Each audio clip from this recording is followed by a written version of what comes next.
Hello ka-organic, good evening. Welcome to my vlog. So before ako magpatuloy sa mga hindi pa nakasubscribe sa ating YouTube channel, please click like and subscribe na para updated kayo sa next video na upload ko. Thank you very much. So ngayon nandito ako sa garden namin, organic gulayan namin. So ayan yung tanim namin na kamunggay or malunggay. Ayan, marami siya. Marami kaming tinanim na malunggay kasi nga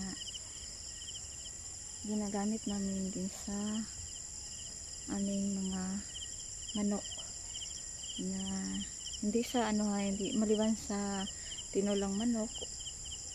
Yung purpose nito is ginahalo namin sa pagkain nila. Ayan, kasi maraming health benefits ito siya. Maraming makuha yung yung tayo na tao, maraming makuha dito sa malunggay ng mga health benefits, and then pati yung mga alaga natin na hayop, meron din silang makuha ng mga health benefits.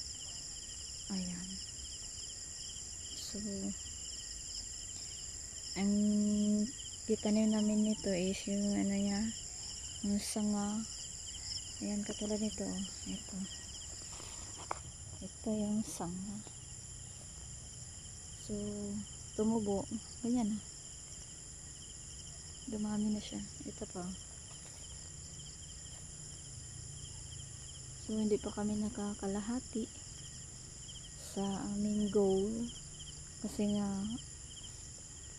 may na-target kami kung ilang puno yung itanim namin na malunggay. So laban lang tayo hanggang ma-finish yung goal. Ayan, matangkad na siya masyado. Ayan, ito pag ganito na matangkad na is puputulin na namin siya para magtubo na naman yung niya, yung mga magsanga naman siya, magtubo yung ganito niya, produce ng panibagong sanga. So yan, pag matangkad na, putulin namin yan, tsaka ihalo sa pagkain ng aming mga manok. Yung iba gawin namin mga byproduct made of ito, malunggay. Maraming benefits itong malunggay sa ating health. So it's better to plant malunggay sa backyard ninyo. Kung may mga space kayo, tanim na kayo para